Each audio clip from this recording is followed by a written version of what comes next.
when I was preparing for CLAT, it was two buckets of logical reasoning. You had your analytical reasoning questions and your critical reasoning questions. Do you think Yes. that bucketing is still valid, or has the line gotten more blurry over the years? So I think that over the years, it's not really changed much.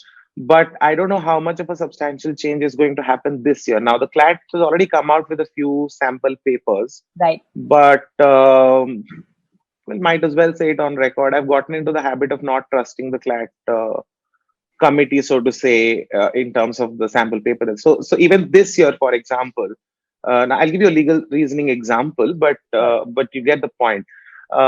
So, for instance, this year when they came out with the first sample paper, they said, as usual, they said you don't have to have prior legal knowledge. But I think it's so deceptive, and it's been deceptive for 2 decades now, at least, more way before since I remember also. So they said no legal knowledge required, no prior legal knowledge, and that's the whole point why we're changing the pattern. It's going to be not even principal facts; it's going to be reading comprehension based. And then if you look at the GK section, so neither logical, not even legal section. In the GK section, they had a passage on Trump's whole impeachment fiasco that was going on at that time. I Mm-hmm. mean, it's still an ongoing drama, but it's unfolded to a large extent. At that time, it was still unfolding.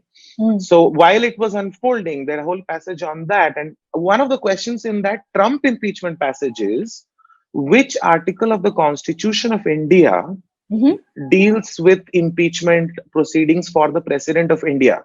Mm-hmm. Now, if the CLAT committee actually expects students to know that answer without having prior legal knowledge, I I don't know if I can really put an adjective to it without using unparliamentary language, because that's insane. How do you remember constitution article numbers and expect somebody to know that without reading constitution ever? Or Mm.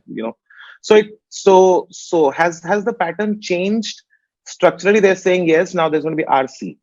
Has the bucketing of analytical and critical reasoning changed? I don't think so. I think it's going to be more critical reasoning dominated this time, because all the sample papers have consistently at least reflected that. Now, at the same time, they're definitely not saying that analytical reasoning is going to become zero. Now, the math section anyway looks more like analytical reasoning this time.